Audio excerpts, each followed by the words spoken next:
Hello, my future doctors. This side your bio wali ma'am Amisha Saraswat, and I welcome you all on our YouTube channel Math JEX.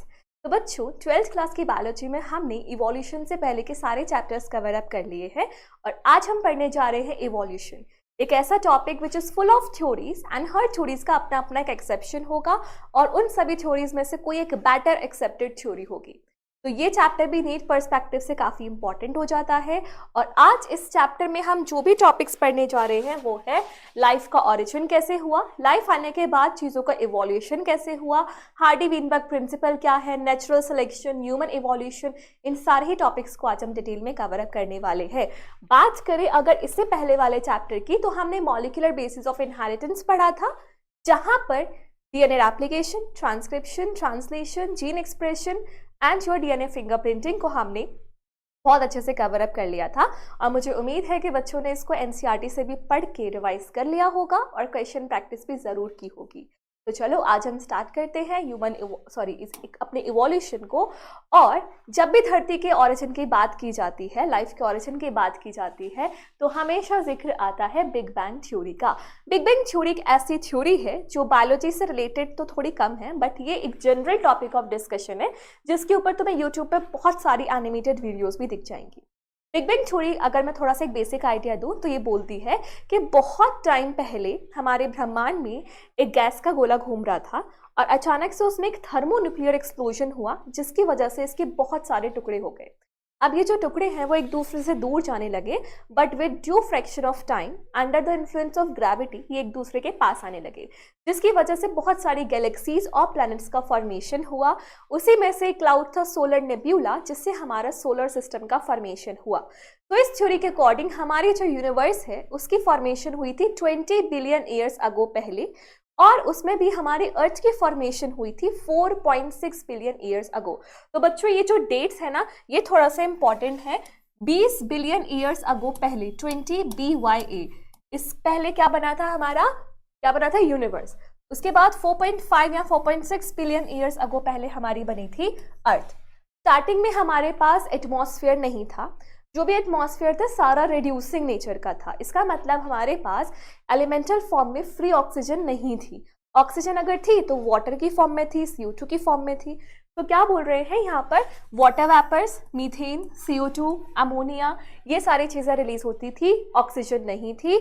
UV radiations की वजह से जो पानी था वो टूटा तो था किसमें, हाइड्रोजन और ऑक्सीजन में, लेकिन जो ऑक्सीजन थी वो तुरंत किससे कंबाइन कर जाती थी, अमोनिया एंड मीथेन से, to form water, CO2 and other gases. पानी था, यूवी रेडिएशंस आई, हाइड्रोजन और ऑक्सीजन निकला।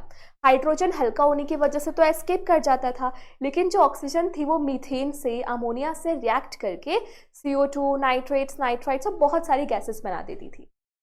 फिर धीरे धीरे ओजोन लेयर बनी। ओजोन लेयर बनी, वाटर वेपर्स जो थे जो उड़ रहे थे टेम्परेचर की वजह से, वो धीरे धीरे प्रेसिपिटेट होकर रेन का फॉर्मेशन किया और इस तरीके से हमारी life I 4 billion years ago पहले।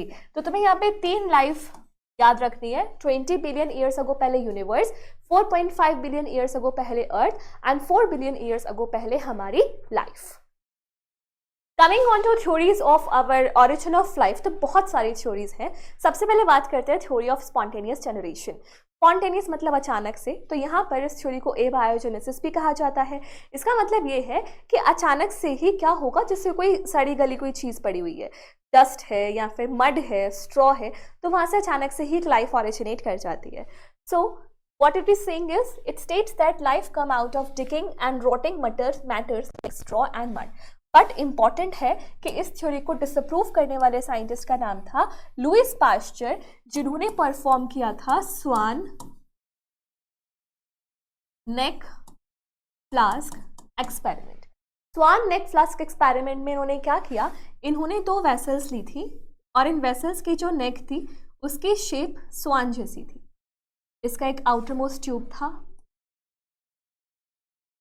अगेन ठीक है। इस फ्लास्क के अंदर इन्होंने रख दी थी किल्ड यीस्ट, पहले स्टेरलाइज कर लिया, उसके बाद दोनों जगह पे डाली किल्ड यीस्ट, ठीक है।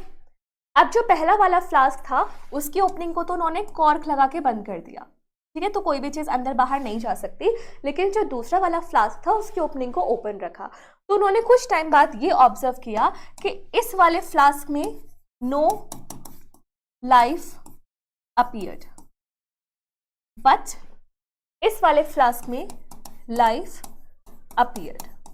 और वो लाइफ क्यों आई होगी? क्योंकि यहाँ से एंट्री ले सकते हैं, हो सकता है यहाँ पे कोई स्पोर आया हो और स्पोर जर्मिनेट करने के बाद एक नया ऑर्गेनिज्म क्रिएट हो गया। तो इन्होंने यहाँ से ये बोला कि बिल्कुल बकवास बात है कि डिकेइंग चीज़ों से नया ऑर्गेनिज्म बनेगा, कोई ना कोई हमें लिविंग ऑर्गेनिज्म चाहिए to form a new organism. तो किसने डिस्कार्ड किया? लुइस पास्चर ने। उसके बाद आती है नेक्स्ट थ्योरी जो एनसीईआरटी बोलती है, it is the favourite idea of most astronomers and this theory is your theory of panspermia. ये थ्योरी क्या बोलती है कि अचानक से ऐसा हुआ होगा कि बाहर ना बहुत सारे स्पोर्स घूम रहे थे और बहुत सारे ऐसे प्लैनेट्स थे, तो कोई स्पोर हमारे अपने अर्थ के ऊपर आके गिर गया और उसी से लाइफ फॉर्म का ओरिजिन हुआ। ये कितना छोटा है कितना सच है इसका तो तुम्हें अंदाजा लग ही रहा होगा, but from the needs perspective it is important that it is the favourite idea of astronomers. तो कभी भी स्टेटमेंट टाइप में आ जाए so you have to take it seriously. ठीक है, नेक्स्ट है theory of chemical evolution. Theory of chemical evolution के जो प्रोपोनेंट्स थे वो थे ओपेरन एंड हेल्डेन। इन्होंने बोला that first form of life was originated from non living inorganic and organic molecules like ammonia, ये सब। मतलब क्या बोलना चाह रहे हैं? ये बोलना चाह रहे हैं कि देखो पहले के टाइम पे क्या था, ऊंची ऊंची चट्टानें थी और नीचे बड़े बड़े गड्ढे थे। ठीक है, ओशियंस और सीज वगैरह इसी से बने। अब ऊपर क्या हो रहा था? ऊपर से बारिश गिर रही थी, ये बारिश गिरी। ठीक है, रे बारिश गिरेगी तो ऑब्वियसली बात है कि इस गड्ढे में भी पानी भरेगा। थोड़ा सा अच्छे से भर देते हैं। This trench was filled with the water. पानी भरा हुआ था क्योंकि बारिश हो रही थी। ठीक है, अब जब पानी हमारे रॉक्स पे गिरेगा तो क्या होगा? यहाँ पे जो इनऑर्गेनिक कंटेंट्स हैं, इनऑर्गेनिक मटेरियल्स, वो धीरे धीरे फ्लो करके कहाँ जाएंगे? पानी में। ठीक है, ऊपर से यूवी रेडिएशंस भी गिर रही है तो इन मॉलिक्यूल्स का ब्रेक डाउन भी होगा। ठीक है, तो यहाँ से कुछ सिंपल कंपाउंड्स बनेंगे जैसे मीथेन है या फिर अमोनिया है या फिर और भी बहुत सारी चीज़ें हैं, और यही इनऑर्गेनिक कंपाउंड्स मिलके हमारे ऑर्गेनिक कंपाउंड्स बनाएंगे जैसे कि आरएनए, प्रोटीन, कार्बोहाइड्रेट एटसेट्रा। तो इनका कंसेप्ट ये था कि कुछ इनऑर्गेनिक मॉलिक्यूल्स से हमारे ऑर्गेनिक मॉलिक्यूल्स का फॉर्मेशन हुआ विच इज़ ए बायोजेनेसिस, और इसके बाद यहाँ पे बायोजेनेसिस शुरू हुई, यानी कि लिविंग फॉर्म्स बनी और एक लिविंग फॉर्म से फिर दूसरी लिविंग फॉर्म का फॉर्मेशन हुआ। तो ये जो हमारा एक हॉट डाइल्यूट सूप टाइप का अरेंजमेंट है, इसको हेल्डेन ने बोला था। Haldane called is hot dilute soup. किसने बोला इसे? By Haldane. यानी कि हमारी जो लाइफ है वो पानी में ही ओरिजिनेट हुई।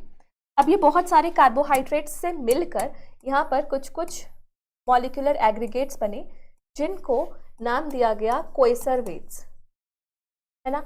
और क्वेसर वेट्स जो नाम था वो गिवन था बाय ओपेरन। तो केमिकल इवोल्यूशन का पर्सपेक्टिव या मोटा मोटा आइडिया क्या है कि सबसे पहले ए बायोजेनेसिस हुई और ए बायोजेनेसिस के बाद बायोजेनेसिस हुई। हॉट डाइल्यूट सूप हेल्डेन ने बोला था और क्वेसर वेट्स नाम किसने दिया था? ओपेरन ने। नेक्स्ट, ओपेरन एंड हेल्डेन की जो केमिकल इवोल्यूशन वाली थ्योरी है उसका एक्सपेरिमेंटल प्रूफ दिया था यूरे एंड मिलर ने। तो इनका कंप्लीट नाम है Harold Urey and Stanley Miller experimentally proof the theory of chemical evolution. इन्होंने नॉर्मल लैब कंडीशंस में बिल्कुल प्रिमिटिव इन्वायरमेंटल कंडीशंस को बनाने की कोशिश की, जहाँ पर इन्होंने इलेक्ट्रोड्स की हेल्प से किलो वोल्ट्स में वोल्टेज का इनपुट दिया। यहाँ पे हॉट बॉइलिंग वाटर था which was similar to hot dilute soup of Haldane. इसमें क्या हुआ था? पानी इवेपोरेट हो रहा था, वेपर्स बन रहे थे। यहाँ पर अपने इलेक्ट्रोड्स की सप्लाई में गैसेस जो थी वो टूट रही थी। इसने क्या क्या यहाँ पे यूज़ किए थे? CH4, अमोनिया एंड हाइड्रोजन, ये 3 कंपाउंड्स इन्होंने यूज़ किए। और उसके बाद क्या हुआ? इन कंपाउंड्स का जब ब्रेक डाउन हुआ तो यहाँ पर ऑर्गेनिक कंपाउंड्स बने। ठीक है, ऑर्गेनिक कंपाउंड्स बने। फिर आगे स्टडी वगैरह की कि इनसे क्या क्या बन सकता है। तो यहाँ पर इंपॉर्टेंट ये है कि इन्होंने टेम्परेचर कितना दिया, 800 डिग्री सेल्सियस टेम्परेचर और किलो वोल्ट्स की सप्लाई दी थी, और रिजल्ट इन्हें मिला कुछ amino acids, they observe some amino acids. इसके अलावा यूरे एंड मिलर जैसे कुछ और साइंटिस्ट भी थे जिन्होंने एक्सपेरिमेंट्स को परफॉर्म किया और उनको अमीनो एसिड्स के अलावा कुछ sugars, nitrogenous bases, pigments, fats की सारी चीज़ों को फॉर्म होते हुए देखा। सो इट मीन्स कि कहीं हद तक हमारी केमिकल इवोल्यूशन वाली theory is justified. Clear? Next बात करते हैं ऑरिजिन ऑफ मतलब एविडेंसेस ऑफ इवोल्यूशन की। भाई तुम कह रहे हो इवोल्यूशन हो रहा है, स्लो चेंजेस हो रहे हैं, बट क्या ये हो रहा है या नहीं हो रहा है, उससे रिलेटेड कुछ एविडेंसेस चाहिए। तो सबसे पहले बात करते हैं होमोलोगस ऑर्गन्स की। तो तुमने प्रिंसिपल ऑफ इनहेरिटेंस में शायद होमोलोगस क्रोमोसोम्स पढ़ा था। कोई भी दो क्रोमोसोम होमोलोगस तभी होगा जब उनके जीन का जो लोकस है, जीन की जो पोजिशन है वो सेम होगी। तो होमोलोगस क्रोमोसोम्स वो क्रोमोसोम्स होते हैं जहां पर ऑर्गन्स का ऑरिजिन सेम होता है लेकिन उनके फंक्शंस डिफरेंट होते हैं। तो it is something like this, same origin but different functions. तो फंक्शंस के बेसिस पे इनका जो इवोल्यूशन हो रहा है वो रेडिएटिंग हो रहा है, डाइवर्जेंट हो रहा है। तो इसीलिए होमोलोगस ऑर्गन्स या होमोलोगी को हम डाइवर्जेंट इवोल्यूशन भी बोलते हैं। अलग अलग डायरेक्शंस में ये फैल रहा है। तो homologous organs are the organs having fundamental similar structures and origin but different functions। ठीक है, इस फिनोमिना को हम होमोलोगी भी बोलते हैं और होमोलोगी का ही दूसरा नाम क्या है, डाइवर्जेंट इवोल्यूशन। अब इसके कुछ एग्जांपल्स हैं जो बहुत इंपॉर्टेंट है, जैसे ह्यूमंस के हैंड, वेल्स के फ्लिपर्स, बैट के विंग्स, चीता के फुट। क्यों है ये होमोलोगस? क्योंकि सबका जो स्ट्रक्चर है वो सेम है। ऐसे यहाँ पे तुम्हें मैन, चीता, वेल और बैट सब के 4 लिम्ब दिखाया हुआ है, तो सब में वही है, humerus, ulna, radius, carpals, metacarpals, phalanges, सब कुछ सेम है। ठीक है, इसके बाद नेक्स्ट बात करें, होमोलोगी इज बेस्ड, जैसे इसमें भी देखी जाती है, हार्ट और ब्रेन में भी होमोलोगी देखी जाती है। प्लांट्स के केस में कहाँ देखी जाती है, बोगेनविलिया के थॉर्न्स में और कुकुरबिटा के टेंड्रिल्स में। ये एनसीईआरटी में डायग्राम भी बना हुआ है। Thorns in bougainvillea and tendrils in your cucurbita are also homologous organs, क्योंकि दोनों के दोनों स्टेम की ही मॉडिफिकेशंस है, बट इसका काम है प्रोटेक्शन और इसका काम है अटैचमेंट। ठीक है, नेक्स्ट एग्जांपल इज, ये वही वाली बात है जो हमने कर ली, डाइवर्जेंट इवोल्यूशन होता है। और सबसे इंपॉर्टेंट लाइन तो ये वाली है, that homology indicates common ancestry. अगर किन्हीं भी दो चीज़ों का ऑरिजिन सेम है तो इसका मतलब यही है कि दोनों के दोनों या मल्टीपल चीज़ें सेम ऑरिजिन से आई हैं, यानी कि दोनों के एंसेस्टर्स सेम है। So homologous organs indicates common ancestry. बात समझ में आई?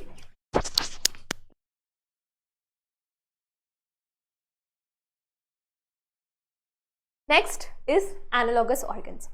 एनालॉगस ऑर्गन्स में ऑरिजिन डिफरेंट होता है लेकिन फंक्शन सेम होता है। तो यहाँ पे origin is different but function is same, तो इसी वजह से इसको हम कन्वर्जेंट इवोल्यूशन भी बोलते हैं। कन्वर्जेंट इवोल्यूशन, क्योंकि चीजें एक ही पॉइंट पे आके कन्वर्ज हो रही है। ठीक है, तो यहाँ पर इस प्रोसेस को एनालॉगी कहा जाता है और इसके एग्जांपल्स हैं wings of insects and wings of birds. Insects के जो विंग्स होते हैं वो किसके बने होते हैं, मेम्ब्रेन के, और जो बर्ड्स के विंग्स होते हैं वो किसके बने होते हैं, उनके 4 लिम्ब से। तो दोनों का ऑरिजिन अलग है लेकिन फंक्शन क्या है, flight. Eyes of octopus and mammals.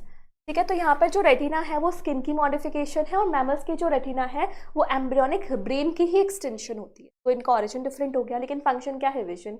Flippers of penguins and dolphins. Sweet potato जो कि एक किसकी मॉडिफिकेशन है, रूट की, and potato which is a modification of stem. Sweet potato तो मैं याद हो तो एडवेंटिशियस रूट की मॉडिफिकेशन है, 11th क्लास में हम पढ़ते हैं इस चीज़ को। Trachea of insects and lungs of vertebrates. जो ट्रैकिया होता है इंसेक्ट्स का वो एक्टोडर्म का होता है और लंग्स जो होता है वो एंडोडर्म का होता है। तो हमारी एनसीईआरटी के पर्सपेक्टिव से ये और ये तुम्हें अच्छे से याद होना चाहिए कि these are the examples of analogous organs. बच्चों बहुत बार हमें लगता है कि ये चीज़ें तो हमें आती हैं तो हम इनको दोबारा से रिवाइज नहीं करते, बट ट्रस्ट नहीं, कभी कभी ऐसी ही चीज़ें गलत हो जाती हैं जो हमें बहुत अच्छे से आती होती हैं। तो इट इज़ वेरी इंपॉर्टेंट कि एक एक चीज़ को इंपॉर्टेंट मानो और सारी चीज़ों को अच्छे से गो थ्रू कर लो। फिर ये कन्वर्जेंट इवोल्यूशन वाली बात तो मैंने तुम्हें बताई थी।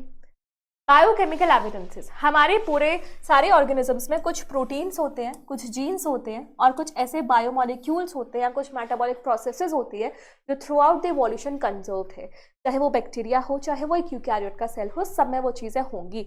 जैसे तुम्हारी इलेक्ट्रॉन ट्रांसपोर्ट चेन में साइटोक्रोम कॉम्प्लेक्सेस होते हैं, वो सेम होते हैं हमारे पास। या फिर जैसे तुम्हारे अंदर ग्लाइकोलिसिस होता है, प्रोकैरियोट्स में भी ग्लाइकोलिसिस होता है, तो it is conserve.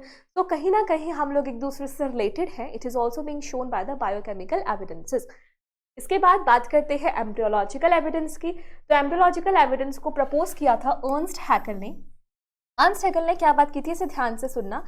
He observed that all the vertebrate embryos have some common features that are absent in the adults. Example, all vertebrate embryos, including humans, develop vestigial gill slits just behind the head, but it is functional only in fishes and not found in adult vertebrates. इसका मतलब ये बोल रहे हैं कि मान लो जैसे हमें मैमल में कन्वर्ट होना है, ह्यूमन का एम्ब्रियो बनना है, तो एम्ब्रियोनिक स्टेज में हमारे अंदर कुछ ऐसे कैरेक्टर्स भी आएंगे जो फिशेस के भी होंगे, जो एम्फीबियंस के भी होंगे, जो रेप्टाइल्स के भी होंगे। तो जो कैरेक्टर हमें फंक्शनल नहीं है वो वेस्टिजियल होंगे, वो रिमूव हो जाएंगे, और जो फंक्शनल रहेंगे वो आगे जाके डेवलप कर जाएंगे। But practically it is not possible, इसलिए इस थ्योरी को डिस्कार्ड किया था कार्ल अर्नस्ट वॉन बेयर ने। इन्होंने बोला कि ऐसा नहीं है भाई, एम्ब्रियोनिक स्टेज जो होती है वो कभी भी अडल्ट स्टेज से पास ऑन नहीं करती है, बल्कि वहाँ पर कुछ प्रिमिटिव कैरेक्टरिस्टिक्स आते हैं जो कॉर्डेट्स के होते हैं। मतलब 4 बेसिक कैरेक्टरिस्टिक तो सब में आएंगे, विच इज नोटोकॉर्ड होगी, पोस्टनाल टेल होगी, गिल स्लिट्स होंगे फेरेंशियल वाले, और क्या होगा हमारा नोटोकॉर्ड, फेरेंशियल गिल स्लिट्स और पोस्टनाल टेल, डोर्सल नर्व कॉर्ड। तो ये सारे हमारे कॉर्डेट्स के कैरेक्टरिस्टिक्स हैं, ये सारे आएंगे। बट जो भी हमारे रुडिमेंट्री होते हैं वो रख जाते हैं, जैसे नोटोकॉर्ड है वो मॉडिफाई हो जाते हैं किसी और चीज़ में। बट ऐसा नहीं है कि अडल्ट एम्फीबियन का कैरेक्टर भी हमारे एम्ब्रियोनिक स्टेज में आ रहा है, ऐसा कुछ भी नहीं होता। ठीक है, इसके बाद जो नेक्स्ट इंपॉर्टेंट एविडेंस है, एक और एविडेंस मैं बता देती हूँ, दैट इज योर फॉसिल्स, है ना। फॉसिल्स भी एक एविडेंस है जिसको हम पैलेंटियोलॉजी भी बोलते हैं। तो यहाँ पे क्या होता है, हम लोग हमारी जो सेडिमेंट्री रॉक्स होती हैं वहाँ पर जो मर जाते हैं ऑर्गेनिजम्स, उनके फॉसिल्स प्रेजेंट होते हैं। तो उनके फॉसिल्स की तुम डेट भी एस्टिमेट कर सकते हो, है ना। फॉसिल्स की fossil age estimation, age estimation कैसे की जाती है फॉसिल्स की, कार्बन डेटिंग, कार्बन का 14 वाला आइसोटोप यूज किया जाता है, या फिर लेड यूरेनियम डेटिंग। बहुत सारे ऐसे हमारे पास मेजर्स है जहां पर हम 1000 से लेकर के लैक ऑफ एज जो पुराने फॉसिल्स होते हैं उनकी एज एस्टिमेट कर सकते हैं। फॉसिल्स के बाद हमारे पास जो नेक्स्ट मेथड आता है दैट इज नेचुरल सिलेक्शन। तो नेचुरल सिलेक्शन क्या बोलता है बच्चों, जैसे मान लो तुम सभी लोग अभी कंपटीशन की तैयारी कर रहे हो which is of your NEET exams, लेकिन ऐसा तो नहीं है कि जितने बच्चे कंपटीशन की तैयारी कर रहे हैं वो सारे के सारे ही डॉक्टर्स बने, है ना। जो कंपटीशन है नीट एग्जाम वो सेलेक्ट करेगा, जिसने सबसे अच्छी तैयारी की होगी, जिसने सबसे अच्छा परफॉर्मेंस दिया होगा वही सेलेक्ट होगा, वही अपना डॉक्टर की सीट को हथियाएगा, है ना। तो नेचुरल सिलेक्शन की बात ये चलती है कि हर लिविंग ऑर्गेनिज्म इस धरती पर रहने के लिए स्ट्रगल कर रहा है। जो सबसे अच्छा स्ट्रगल करता है नेचर उसी को ही सेलेक्ट करती है। और नेचर का जो सिलेक्शन होता है वो कैसा होता है, एक तरीके से मान लो नीट ने तुम्हारे ऊपर एक टारगेट दी है कि तुम्हें नीट के लिए पढ़ना है, तुम जेई के लिए नहीं पढ़ोगे, तो नेचर ने जो किया वो था डायरेक्शनल, लेकिन उसका जो आउटकम आएगा वो आएगा रैंडम, जिसमें अच्छे से पढ़ाई होगी, कोई बीच में भटका हुआ भी होगा। तो नेचर का ऐसा कुछ पार्शियल बिहेवियर नहीं है कि मैं तो इसी को सिलेक्ट करूंगी, वो किसी को भी सिलेक्ट कर सकता है। तो नेचुरल सिलेक्शन के बाद क्या है, it is the process in which organism with better favourable and heritable variations are survived and reproduce. Humans के केस की या किसी भी ऑर्गेनिजम्स के केस की बात करें तो नेचुरल सिलेक्शन ये बोल रहा है कि जो बेटर सूटेड एनवायरनमेंट होगा वो आगे सर्वाइव करेगा, और सर्वाइव करेगा तो रिप्रोड्यूस भी ज़्यादा करेगा, उसके बहुत सारे ऑफस्प्रिंग्स छूटेंगे। तो naturally selected organism is the one which is better fitted to the environment, और जो बहुत सारे ऑफस्प्रिंग्स को पीछे छोड़ के जाता है। ठीक है, कुछ एग्जाम्पल्स हैं नेचुरल सिलेक्शन के, जिसमें से most important example is your industrial melanism. ठीक है, इंडस्ट्रियल मेलानिज्म की कहानी है कहाँ की, इंग्लैंड की। तो इंग्लैंड में क्या था, 2 तरीके की मोथ थी, वाइट वाली और ब्लैक वाली। व्हाइट वाली का नाम था बिस्टन बैट्यूलेरिया और ब्लैक वाली का नाम था बिस्टन कार्बोनेरिया। तो ये तो मैं यहाँ से समझाती हूँ। ये थी बिस्टन कार्बोनेरिया and this was your Biston बैट्यूलेरिया, ठीक है, बिस्टन बैट्यूलेरिया। तो हुआ क्या था बच्चों, तुमने बायोलॉजिकल क्लासिफिकेशन में पढ़ा होगा कि लाइकेंस जो होते हैं वो पॉल्यूशन के इंडिकेटर्स होते हैं। They can not grow in the places where pollution is taking place, या पॉल्यूशन जहाँ पे हो रहा है। तो क्या हुआ था, इंडस्ट्रियलाइजेशन से पहले हमारे यहाँ पर कोई बहुत ज़्यादा पॉल्यूशन नहीं था, जिस वजह से यहाँ पर लाइकेंस की ग्रोथ थी, ठीक है। और यहाँ पे क्या हुआ, इंडस्ट्रियलाइजेशन हुआ, इंडस्ट्रीज वगैरह आई, तो यहाँ पर क्या हुआ, लाइकेंस की जो ग्रोथ थी वो रुक गई, ठीक है। अब लाइकेंस की वजह से जो ट्री बार्क था उसका बैकग्राउंड था वाइट, क्या है ये, वाइट बैकग्राउंड। तो यहाँ पर जो मेलेनिक मोथ है और जो व्हाइट वाली मोथ है उसमें से कैमोफ्लेज कौन अच्छा करेगी, व्हाइट वाली मोथ। तो व्हाइट वाली जो बिस्टन बैट्यूलेरिया है वो तो कर जाती थी सर्वाइव, और जो ब्लैक वाली थी वो क्या हो जाती थी, उसकी हो जाती थी डेथ बाय द प्रेडेटर्स। तो ये तो सर्वाइव नहीं करती थी, ये सर्वाइव कर जाती थी। लेकिन जब इंडस्ट्रियलाइजेशन हुआ, पोल्यूशन वगैरह निकला, तो हमारी ट्री बार्क से लाइकेंस हट गए, तो यहाँ पर जो भी इंडस्ट्रियल फ्यूम्स है वो डिपॉजिट हो गई। अब इसका क्या हुआ फायदा कि ये जो बैकग्राउंड था वो हो गया डार्क बैकग्राउंड। अब डार्क बैकग्राउंड पे मेलेनिक मोथ तो विजिबल नहीं है, लेकिन ये व्हाइट वाली मोथ अच्छे से दिखेगी। तो अब जो भी इसका प्रेडेटर होगा वो व्हाइट वाली मोथ को खा लेगा।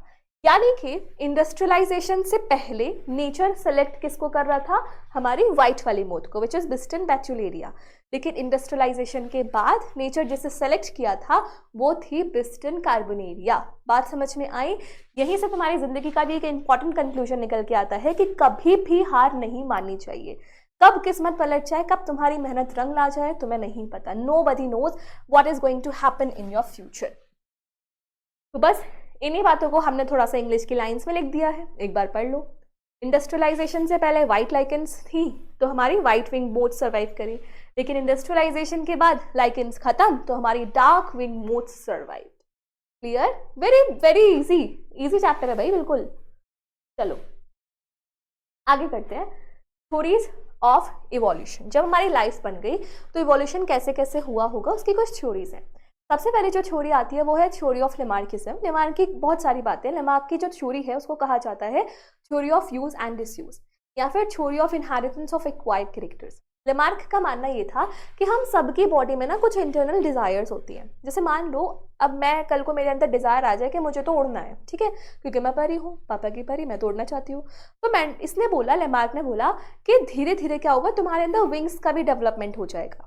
जैसे इसने बहुत अच्छा एग्जाम्पल लिया था जिराफ की नेक का। तो इन्होंने बोला कि स्टार्टिंग में ना जिराफ छोटा छोटा होता था, बिल्कुल डॉग के शेप का, लेकिन धीरे धीरे क्या हुआ, ग्राउंड वेजिटेशन खत्म हो गई, ट्रीज पर वेजिटेशन थी, तो जिराफ ने अपनी नेक को स्ट्रेच किया, है ना। स्ट्रेच करते गए, एक टाइम ऐसा आया कि पूरी जिराफ की जो पॉपुलेशन थी उसकी नेक ऑलरेडी स्ट्रेच्ड थी।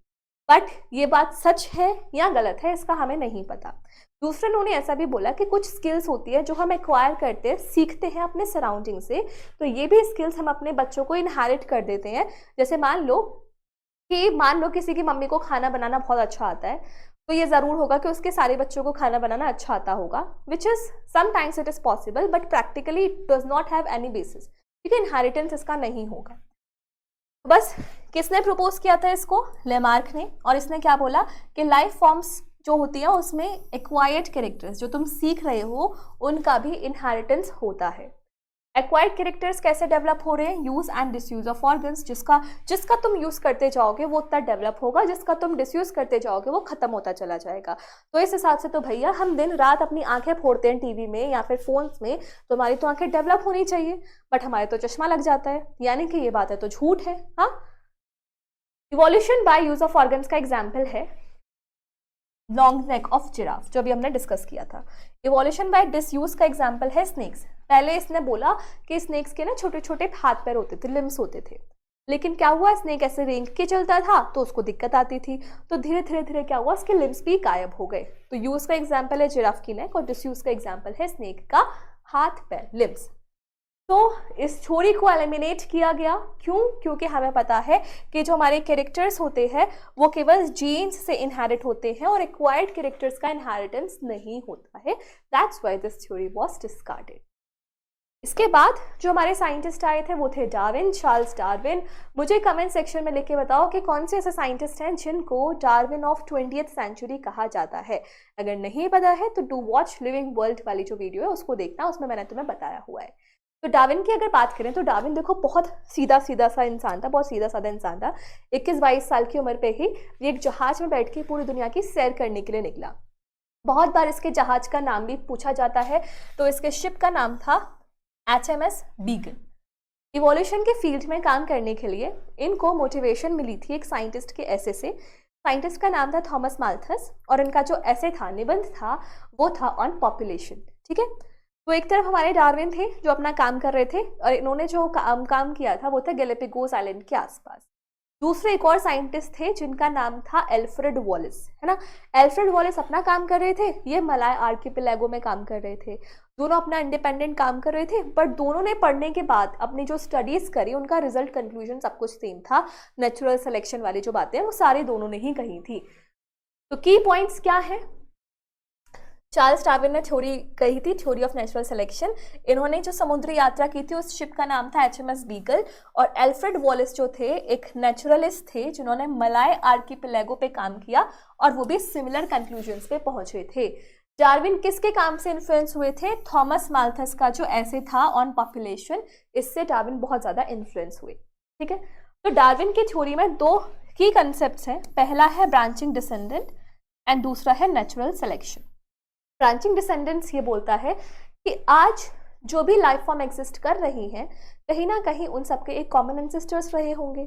कोई एक ऑर्गेनिज्म हुआ होगा, उसके फिर डिसेंडेंट्स आए, फिर और डिसेंडेंट्स आए, फिर और डिसेंडेंट्स आए। तो ब्रांचिंग डिसेंडेंट का तो ये कहना है। दूसरी जो बात आती है नेचुरल सिलेक्शन। नेचुरल सिलेक्शन की बात क्या है कि वही हम लोग स्ट्रगल कर रहे हैं एनवायरनमेंट में रहने के लिए, और जो बेटर सूटेड होगा वही आगे सर्वाइव करेगा, उसी के बहुत सारे रिप्रोडक्शन के फॉर्म में ऑफ स्प्रिंग्स बनेंगे। So this was the idea of natural selection. तो यहाँ पर एक एग्जाम्पल भी कोटेड है। कंसिडर करो एक बैक्टीरियल कॉलोनी है ए, ठीक है, वो एक मीडियम पे ग्रो कर रही है।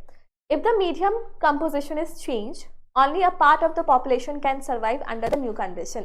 जैसे मान लो अब मैम ने तुम्हारे सामने कहा था कि पढ़ के आना, कल उसका टेस्ट है, कल इवोल्यूशन का टेस्ट है। ठीक है, अब मैम आई तुम्हारी क्लास में, तुम्हारी क्लास बहुत शोर मचा रही थी, मैम को गुस्सा आ गया। मैम ने क्या किया? चैप्टर ही चेंज कर दिया। मैम ने बोला तुम्हारे लिए मॉलिक्यूलर बेसिस ऑफ इनहेरिटेंस का सरप्राइज टेस्ट है। अब ऐसा तो है नहीं कि सारे के सारे बच्चे ही एकदम डम होंगे, कुछ बच्चे होंगे जो अच्छा परफॉर्म कर लेंगे। तो यानी कि बैक्टीरिया जिस कॉलोनी में ग्रो कर रहे थे उस कॉलोनी का मीडियम चेंज कर लिया।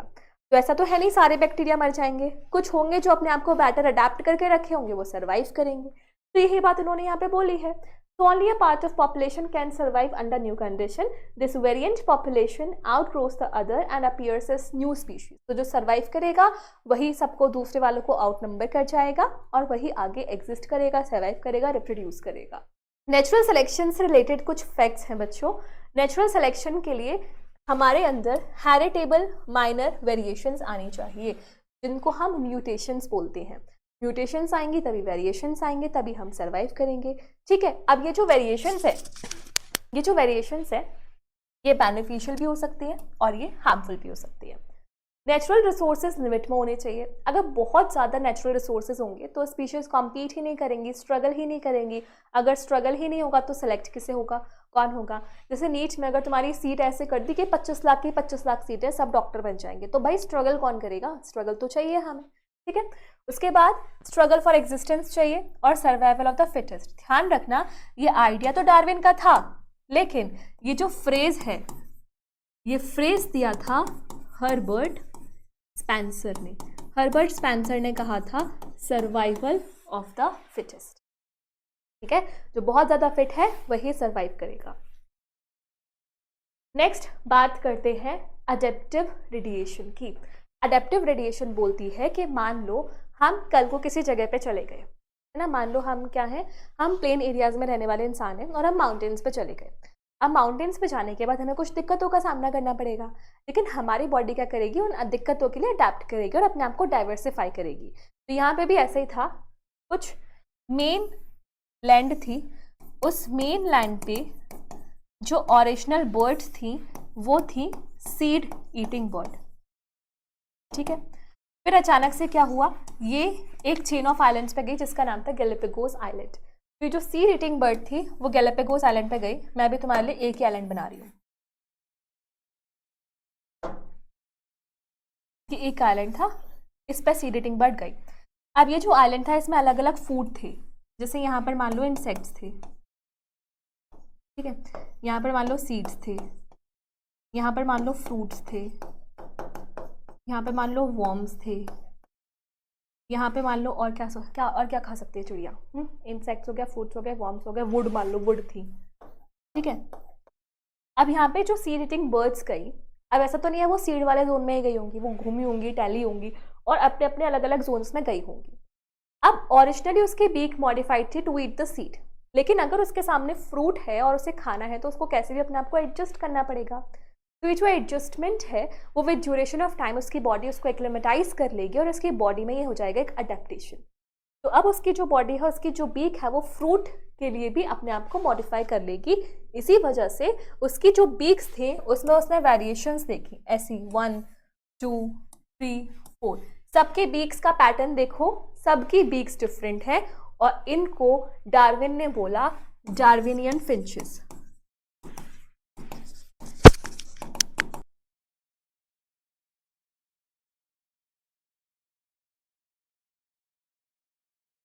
डार्विनियन फिंचेस, ठीक है।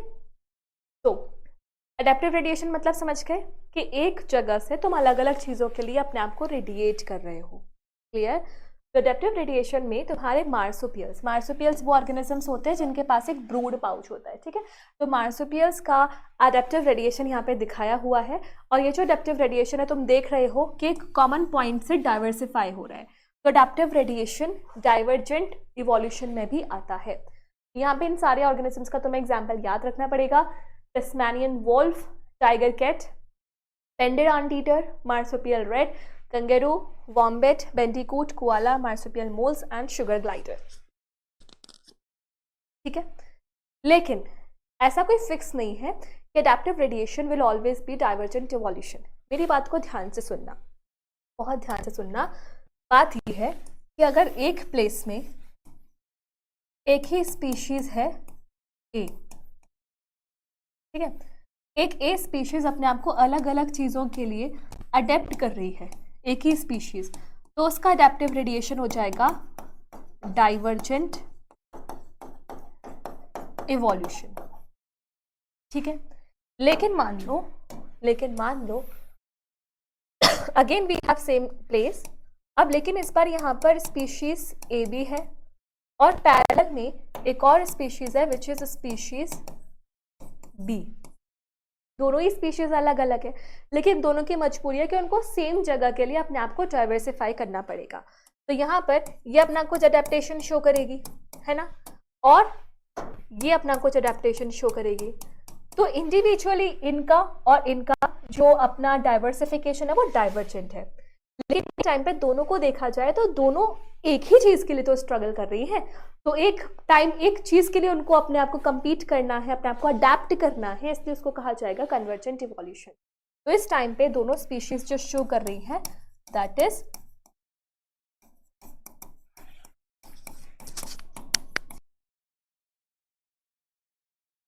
Convergent evolution. यानी कि अगर मैं एक जगह पे एक ही स्पीशीज की बात करूँ तो वो डाइवर्जेंट इवोल्यूशन हो जाएगा, लेकिन एक ही जगह पर दो डिफरेंट स्पीशीज की बात करूँ तो वो क्या हो जाएगा, डाइवर्जेंट इवोल्यूशन। तो इसी का एग्जांपल एनसीईआरटी में दिया हुआ है। ये वाला जो चार्ट है ये तुम्हें शो कर रहा है डाइवर्जेंट इवोल्यूशन, किसमें, ऑस्ट्रेलियन मार्सुपियल्स में। यहाँ पर तुम्हें दो चार्ट्स दिख रहे हैं, एक जगह प्लेसेंटल मैमल्स है जिनमें प्लेसेंटा है, एक तरफ मार्सुपियल्स है।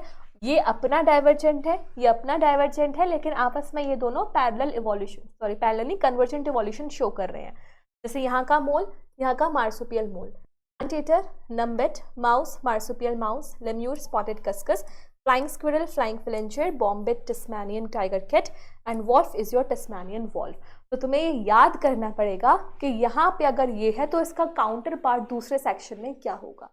बात समझ में आई? So adaptive radiation can be divergent and it can be convergent, depend करता है कि तुम किन स्पीशीज की बात कर। Next come mechanism of evolution. तो इवोल्यूशन का मैकेनिज्म कैसा होता है, उससे रिलेटेड डार्विन के अपने कुछ पॉइंट्स थे और उससे रिलेटेड हमारे हुगो डी विरिस के अपने कुछ पॉइंट थे। प्रिंसिपल ऑफ इनहेरिटेंस में मैंने तुम्हें बताया था कि हुगो डी विरिस ने पहली बात तो मेंडल के वर्क को रीडिस्कवर किया था और दूसरा उन्होंने म्यूटेशन पे काम किया था बाय वर्किंग ऑन इनोथीरिया लेमार्कियाना, यानी कि इवनिंग प्राइमरोज पे काम करके। तो हुगो डी विरिस ने प्रपोज की थी म्यूटेशन थ्योरी फॉर इवोल्यूशन और इन्होंने जिस प्लान पे काम किया था that was Oenothera lamarckiana which is evening primrose. इनका कहना था कि जो इवोल्यूशन हो रहा है वो म्यूटेशन की वजह से हो रहा है, not by the minor variation, जिसके बारे में मेंडल ने बात की थी। तो mutation is the key cause. Darwin की जो वेरिएशंस थी वो माइनर थी, स्लो थी, डायरेक्शनल थी, उसे पता था आगे जाके ये होगा।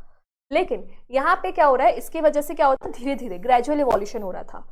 लेकिन जो म्यूटेशनल वेरिएशन है वो सडन है, कब हो जाए पता नहीं, रैंडम है, कैसे हो जाए ये भी नहीं पता, डायरेक्शन लेस है, तो मैं नहीं पता आगे जाके क्या हो सकता है।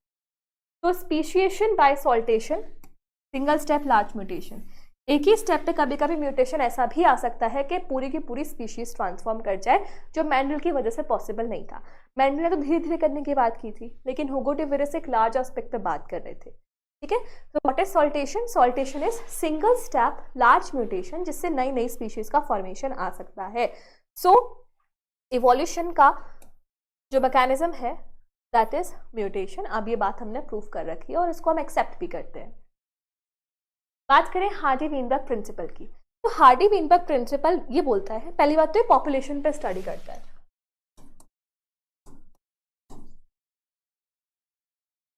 ठीक है, पॉपुलेशन लेवल पे डील करते हैं।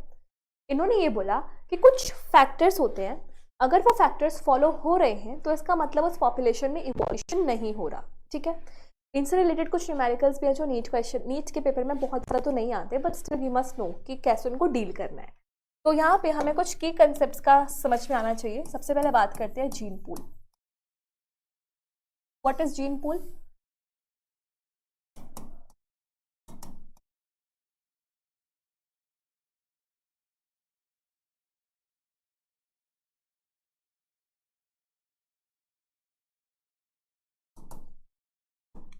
एक पॉपुलेशन के अंदर मिलने वाली सारी जीन्स को हम जीन पूल बोलते हैं। यहाँ पे जो दूसरा कंसेप्ट आता है वो आता है अलीलिक एंड जीनोटिपिक फ्रीक्वेंसी। तो here we have allelic frequency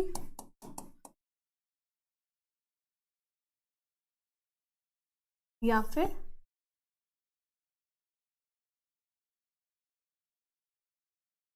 genotypic frequency. मान लो हमारे पास अलील्स है, एक है कैपिटल टी और एक है स्मॉल टी। तो हार्डी-वीनबर्ग ने बोला लेट सपोज कि कैपिटल टी की फ्रीक्वेंसी है स्मॉल पी और स्मॉल टी की फ्रीक्वेंसी है स्मॉल क्यू। ठीक है, तो हार्डी-वीनबर्ग अगर इक्विलिब्रियम बनाना है तो इसका मतलब p plus q is equals to 1। तो अगर ये कंडीशन हो रही है so this condition is called as हार्डी-सिंधु। हार्डी-सिंधु नहीं बोलना है, इट इज हार्डी-वीनबर्ग प्रिंसिपल।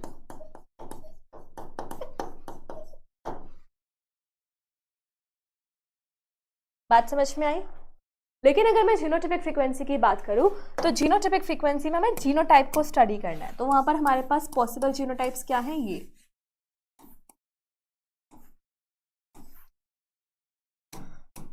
ठीक है, capital T capital T capital T small T small T small T.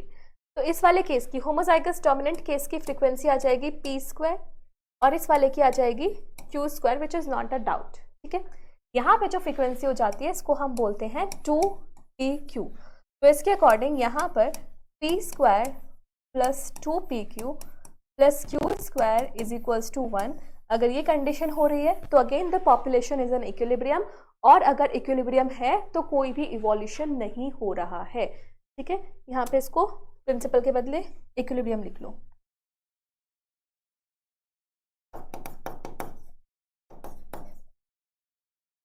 आगे बात समझ में?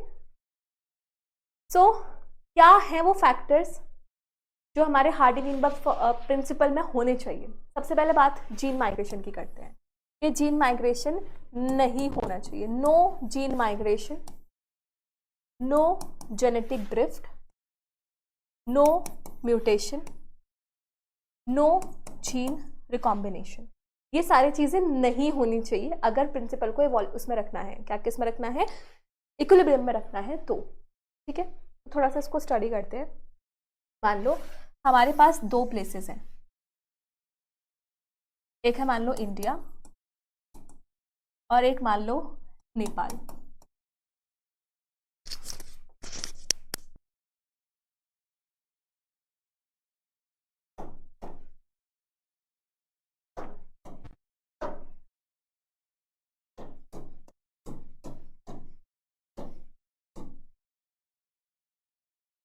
ठीक है, ये दो लोग थे, दो जगह थी और दोनों जगह पे अपने अपने इंडिविजुअल्स थे with their own genotypic frequencies.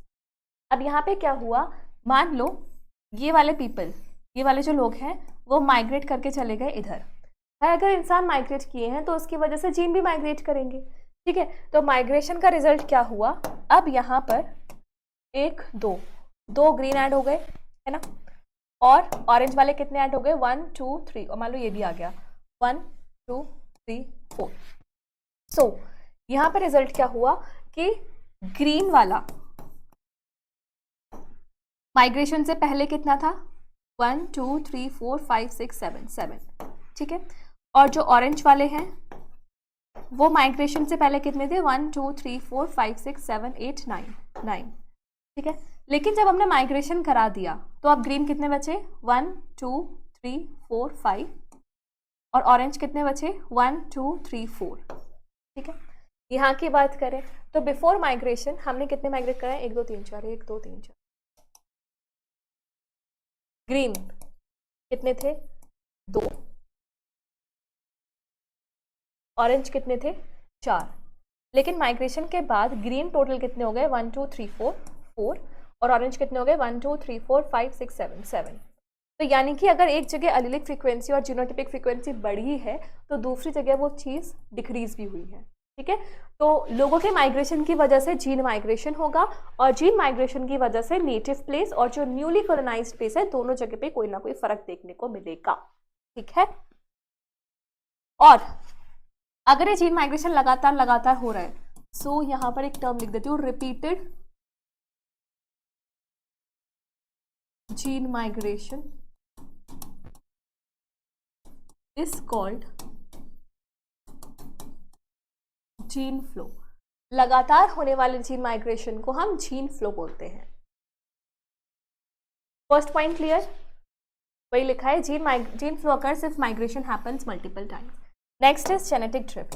तो जेनेटिक ड्रिफ्ट क्या है, सबसे पहली बात यहाँ पे बाय चांस होता है, बाय चांस फ्रीक्वेंसी में चेंजेस आते हैं, और सबसे इंपॉर्टेंट चीज है कि ऑपरेट्स इन स्मॉल पॉपुलेशन। जैसे मान लो 1000 लोगों की सेना में से कोई अगर 8 लोग भी मर जाए तो इतना फर्क नहीं पड़ेगा, लेकिन 8 लोगों की सेना में से 4 लोग मर जाएंगे तो फर्क सबसे ज्यादा देखने को मिलेगा। तो मान लो यहाँ पर हम केवल इसकी बात करते हैं, ये है और यहाँ पे ये स्टार शेप्ड है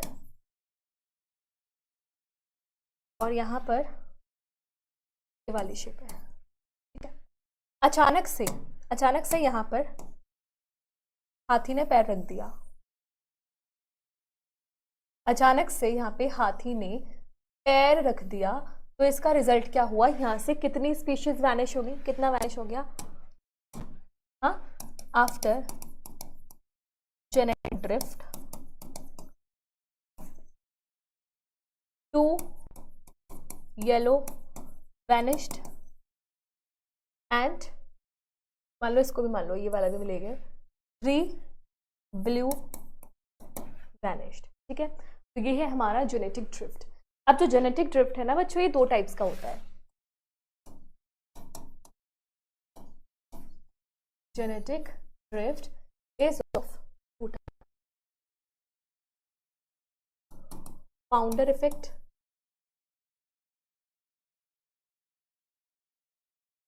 और दूसरा होता है हमारा बॉटल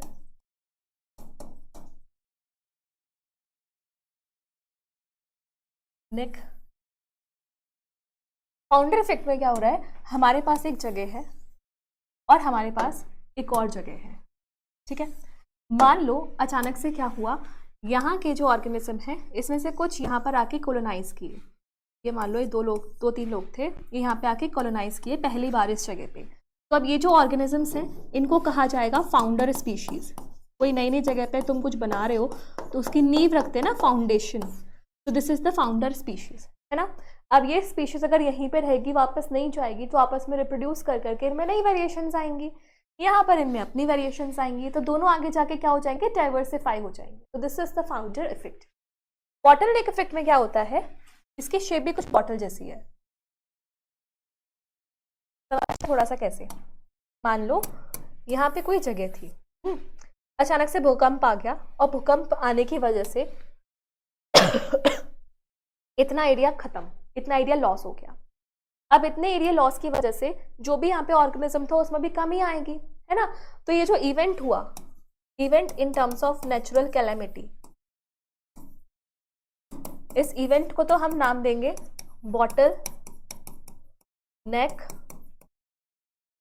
इवेंट, और इसकी जगह से जो हमें देखने को मिला वो था बॉटल नेक इफेक्ट। तो यहाँ पे तुम यहाँ पे देख सकते हो, ये मान लो इवेंट है, ये बॉटल नेक इवेंट है। तो इवेंट होने से पहले पॉपुलेशन का साइज ज़्यादा था, इवेंट होने के बाद, भूकंप आने के बाद पॉपुलेशन का साइज रिड्यूस हो गया, इस वजह से बॉटल नेक, बॉटल जैसी शेप बन रही है, इसलिए इसे कहा जाता है बॉटल नेक इफेक्ट। तो ये दोनों ही केसेस में, चाहे जीन माइग्रेशन हो या फिर हमारा जेनेटिक ड्रिफ्ट हो, अगर ये हो रहा है तो वेरिएशंस आएंगी और इवोल्यूशन नहीं होगा। तो ना जीन माइग्रेशन होनी चाहिए, ना ही जेनेटिक ड्रिफ्ट होनी चाहिए, और ना ही म्यूटेशन होनी चाहिए। अगर म्यूटेशन हुई तो इवोल्यूशन होगा, इवन अगर हमारा रिकॉम्बिनेशन हुई, जेनेटिक रिकॉम्बिनेशन हुई, तो वेरिएशंस आएंगे, और वेरिएशन अगर आ गई तो हमारा इवोल्यूशन हो जाएगा। क्लियर। तो ये हो गया, ये हो गया, ये हो गया। बात करते हैं नेचुरल सिलेक्शन की। तो नेचुरल सिलेक्शन की हमने बहुत सारी बातें कर ली कि पीछे क्या क्या होता है। नेचुरल सिलेक्शन के 3 टाइप है जो तुम्हें इस डायग्राम से समझने पड़ेंगे, ठीक है। यहाँ पर मान लो ये मीन पोजीशन है, और तुम्हें ये और ये 3 चीज़ें देखनी है। ये दोनों जो पोजीशन है ये है एक्सट्रीम पोजीशंस, ये भी एक्सट्रीम है, ये भी एक्सट्रीम, और ये इंटरमीडिएट है। मान लो नेचुरल सिलेक्शन कुछ ऐसा हुआ कि हमारे जो पीक है वो एक डायरेक्शन में शिफ्ट हो गई, इस डायरेक्शन में। तो इस टाइप के सिलेक्शन को कहा जाता है डायरेक्शनल सिलेक्शन। मान लो पहले जो ऑर्गेनिज्म ज्यादा फेवर हो रहे थे वही ऑर्गेनिज्म और फेवर हो गए, मतलब पीक और हायर हो गई, तो ये क्या हो जाएगा हमारा स्टेबलाइजिंग सिलेक्शन।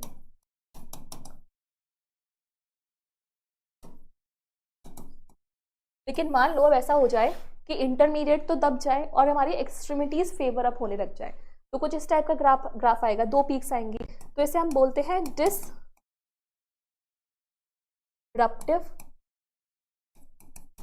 सिलेक्शन। बात आई समझ में। तो ये तीनों सिलेक्शन की यहाँ पे डेफिनेशन दी हुई है। ये भी स्टेबलाइजिंग सिलेक्शन क्या होगा, जब मीन वैल्यू ज्यादा एक्वायर होगी। डायरेक्शनल सिलेक्शन क्या होगा, जब एक एक्सट्रीम ज्यादा एक्वायर होगी। और डिसरप्टिव सिलेक्शन कब होगा, जब दोनों की दोनों एक्सट्रीम्स ज्यादा फेवरेबल होगी। So for you the question is,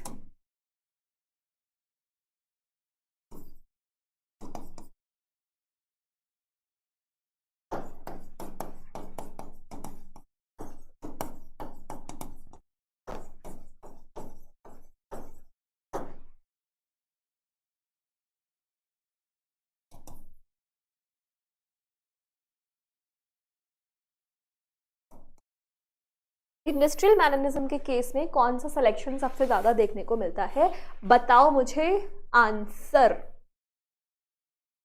हाँ बताओ, मैं भी इसका आंसर दूंगी। जिन लोगों को लग रहा है डायरेक्शनल सिलेक्शन, वेरी गुड, तुम लोग बहुत होशियार बच्चों, बहुत बढ़िया कर रहे हो।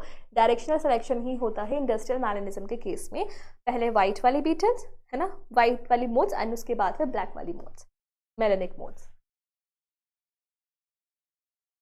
नेक्स्ट बात करते हैं जियोलॉजिकल टाइम स्केल। एनसीईआरटी की क्लाइम गिवन है कि our biological history correlates with our geological time scale. मतलब जब से हमारी धरती बनी है तब से लेकर के आज तक की पूरी लाइफ को डिफरेंट डिफरेंट टाइम जोन्स में बांटा गया है, जिन्हें हम बोलते हैं जियोलॉजिकल टाइम स्केल्स, ठीक है। अब यहाँ पर हमारी एनसीईआरटी में गिवन है ये 3 टर्म्स, क्या क्या, ईऑन, ईऑन इसमें मेंशन नहीं है, Eon, era period and epoch. पहले तो तुम्हें ये वाला याद करना है, ये टर्म तो एनसीईआरटी में गिवन है। सबसे पहले हमने उसे इयॉन्स में बांटा है, फिर एराज में, एराज को पीरियड्स में, पीरियड्स को इपॉक्स में, ठीक है। तो हमारे पास ये एराज है, कौन कौन से, pre Cambrian, Paleozoic, Mesozoic and your Cenozoic, ठीक है। मीजोजोइक एज ऑफ रेप्टाइल्स है और सीनोजोइक एज ऑफ मैमल्स है। अब इन एराज को हमने अलग अलग पीरियड्स में बांटा हुआ है। वैसे तो अभी तक इससे इतना ज़्यादा डिटेल में क्वेश्चन नहीं आता है, बट फिर भी हमें थोड़ा बहुत आइडिया होना चाहिए अपने टाइम जोन्स का। तो पेलियोजोइक जो हमारा एरा है उसके पीरियड्स क्या क्या है, Cambrian, Ordovician, Silurian, Devonian, Carboniferous and Permian. इस पीरियड में क्या क्या आए थे वो देख लो। ऑर्डोविशियन और कैम्ब्रियन में it is age of invertebrates, Devonian में फिशेस और पर्मियन में एज ऑफ एम्फीबियंस, ठीक है। मीजोजोइक इसमें क्या आए थे, Triassic, Jurassic, Cretaceous. Jurassic park movie है ना, क्योंकि यहाँ पे डायनासोर्स फ्लरिश किए थे। तो पहले डायनासोर्स आए थे ट्रायसिक में, फ्लरिश किए थे जुरेसिक में और खत्म हो गए थे, एक्सटिंक्ट हो गए थे क्रिटेशियस में, मास एक्सटिंक्शन हुआ था, क्लियर। उसके बाद सीनोजोइक, सीनोजोइक में एक आता है टर्शरी और एक आता है क्वाटरनरी, जिसके ये इपॉक्स है, कौन कौन से, Palaeocene, Eocene, Oligocene, Miocene, Pliocene, Pleistocene and Holocene. अब जो चल रहा है वो है होलोसीन, जहां पर हमारे मेन डोमिनेट कर रहे हैं। तो एक बार बस थोड़ा सा आइडिया ले लो कि किसके बाद क्या क्या आता है, बहुत ज़्यादा इसको रटने की जरूरत बिल्कुल भी नहीं है, ठीक है, बस थोड़ा सा आइडिया लेना है। तो अब इसी के बेसिस पे हमारे अब तक इवोल्यूशन में कौन सी स्पीशीज कब कब आई है, क्या क्या चेंजेस आए, वो सारी बातें हम यहाँ पे डिटेल में पढ़ने वाले हैं। सबसे पहले बात करते हैं 2000 मिलियन ईयर्स अगो पहले की। तो 2000 मिलियन ईयर्स अगो पहले cellular form of life I थी। जो हम क्वेसरवेट्स बात कर रहे थे वो non cellular form of life थी। पहली लाइफ सेल की फॉर्म में आई थी 2 बिलियन ईयर्स अगो पहले, यानी कि 2000 मिलियन ईयर्स अगो पहले, ठीक है। इसके बाद सिंगल सेल मल्टी सेल्स में ट्रांसफॉर्म हुए थे। तो मैं ये भी पता होना चाहिए कि जो पहला ऑर्गेनिज्म था वो हेट्रोट्रॉफ था, कीमो हेट्रोट्रॉफ। उसके बाद फिर ऑटोट्रॉफ्स आए, जैसे कि हमारे साइनोबैक्टीरिया, और उनके आने की वजह से हमारे एटमॉस्फेयर में ऑक्सीजन आई थी, क्योंकि पहले का एटमॉस्फेयर कैसा था, रिड्यूसिंग, ठीक है। फिर 500 मिलियन ईयर्स अगो पहले कौन आए, इन्वर्टिब्रेट्स। 450 पहले फर्स्ट लैंड एनिमल्स यानी कि प्लांट्स आए थे। 400 arthropods, 350 jawless fishes. Lobefin fishes, lobefin fishes वो होती है ऐसी मछलियाँ जिनके जो फिन्स होते हैं वो बहुत मोटे गठीले होते हैं, बहुत मोटे, है ना, पतले पतले फिन्स नहीं होते, मोटे मोटे फिन्स होते हैं। So these are lobefin fishes. Could move on land and go back to water, जमीन पे आती थी, जमीन से वापस से पानी में चली जाती थी। सो दे इवॉल्व्ड टू फर्स्ट एम्फीबियंस। सो जो लोबफिन फिशेस होती है ये हमारी एम्फीबियंस में कन्वर्ट हुई थी। इंपॉर्टेंट है, 1930 में एक लोबफिन फिश मिली थी जिसको हमने नाम दिया सीलोकैंथ। क्या नाम दिया, सीलोकैंथ। इसको देखा गया कहाँ पे, साउथ अफ्रीका में। जिसको हमने सोचा था एक्सटिंक्ट हो चुकी है वो हमने देखी साउथ अफ्रीका में 1938 में, ठीक है। नेक्स्ट 320 मिलियन ईयर्स अगो पहले कौन आए थे, हमारे सीवीड्स और कुछ प्लांट्स। एम्फीबियंस रेप्टाइल्स में कन्वर्ट हुए, है ना। और जो reptile they like thick shelled eggs, मतलब कि हमारे जो एम्फीबियंस होते थे उनके पास पहले जेली लाइक एग्स होते थे, क्योंकि पानी में रहना था। लेकिन जब हम लैंड पे ट्रांजिशन करेंगे तो वहाँ पे डिहाइड्रेशन हो सकता है, जिस वजह से हमारे एग्स होते थे क्लिडोइक एग्स। क्लिडोइक एग्स वो एग्स होते हैं जिनके ऊपर हार्ड कैलकेरियस की शेल होती है ताकि डिहाइड्रेशन से बच जाए, जिससे कि तुम्हारे रेप्टाइल्स और बर्ड्स के एग्स होते हैं, क्लियर।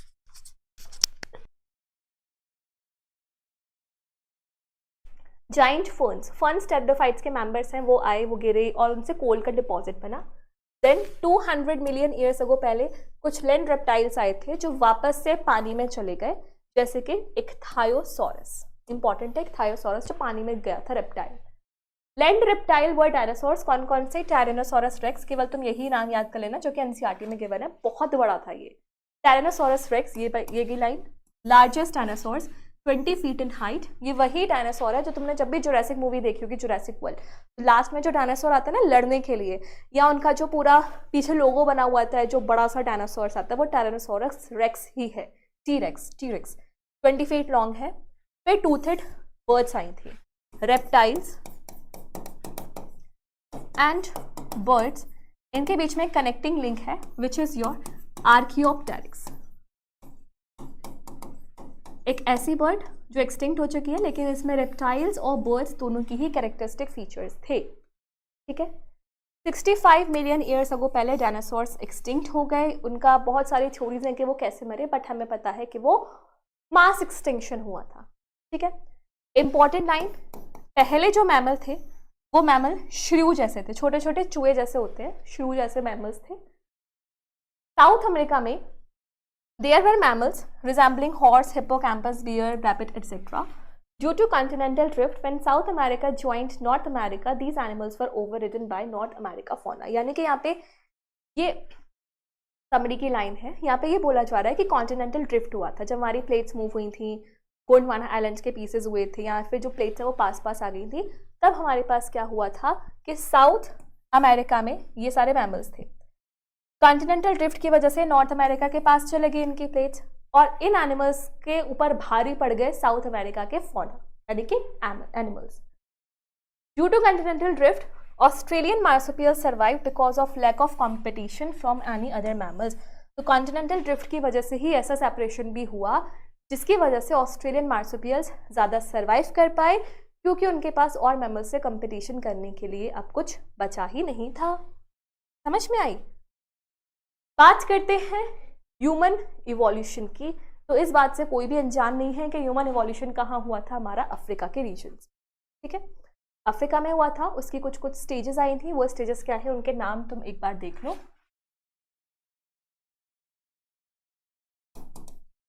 ट्रायोपिथेकस,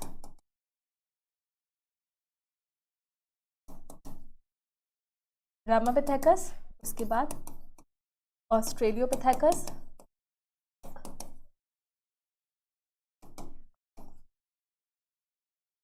होमो हैबिलिस,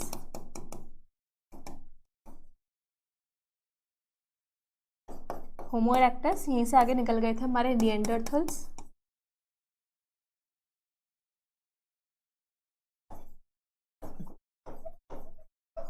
क्रो-मैग्नन्स,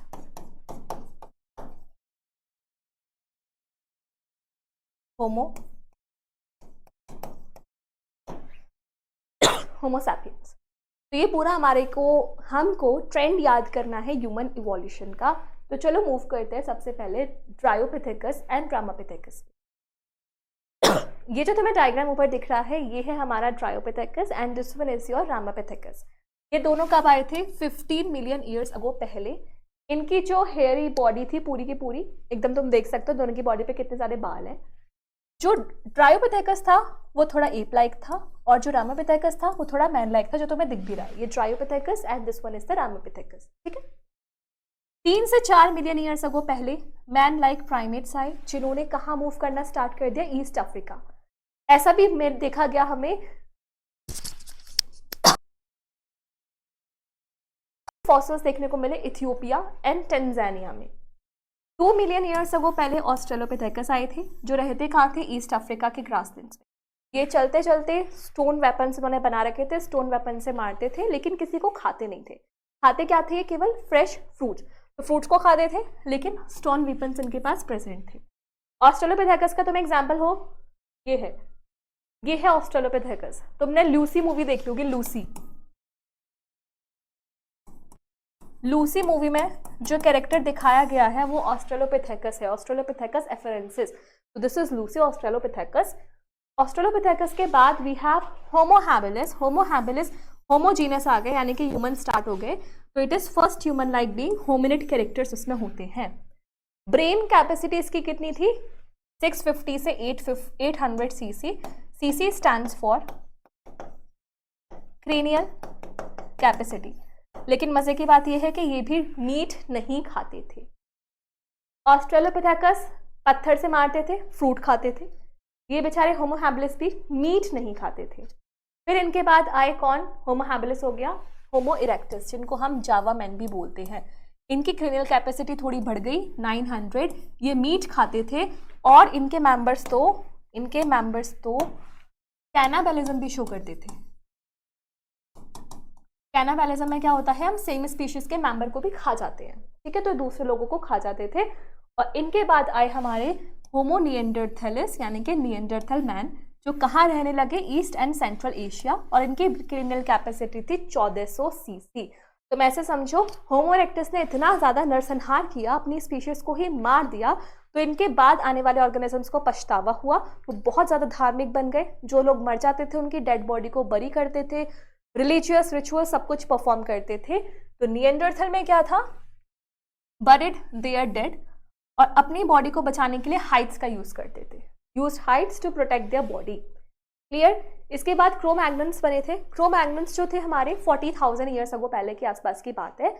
वो कहाँ चले गए आगे जाके, उनका एक्सटिंक्शन हुआ नहीं हुआ ये हमें नहीं पता। हो सकता है वो आगे जाके मॉडिफाई होके हमारे होमो सैपियंस में कन्वर्ट हो गए हो, बट उन्होंने केव पेंटिंग्स बहुत अच्छी अच्छी करी थी। किसने? क्रो-मैग्नन्स में। फिर होमो सैपियंस, ठीक है। 18,000 ईयर्स अगो पहले हमने केव पेंटिंग्स बनाई थी, और 10,000 ईयर्स अगो पहले हमने एग्रीकल्चर वगैरह को अपनाया था। सबसे इंपॉर्टेंट बात है इसमें यहाँ पर ये सीक्वेंस। सो सीक्वेंस क्या है? Dryopithecus, Ramapithecus, Australopithecus, Homo habilis, Homo erectus, then your Neanderthals and your Homo sapiens. Clear? तो ये तुम्हारे ऑर्गेनिजम्स बन रहे हैं। ये है हमारे होमो हैबिलिस, देखो पत्थर का यूज कर रहे हैं, ईंटें यूज कर रहे हैं आग जलाने के लिए। ये जो पूरी तरीके से इरेक्ट हो चुके थे ये थे होमो इरेक्टस, ठीक है। यहाँ पे बीच में गैप। इसके बाद ये है निएंडरथल मैन,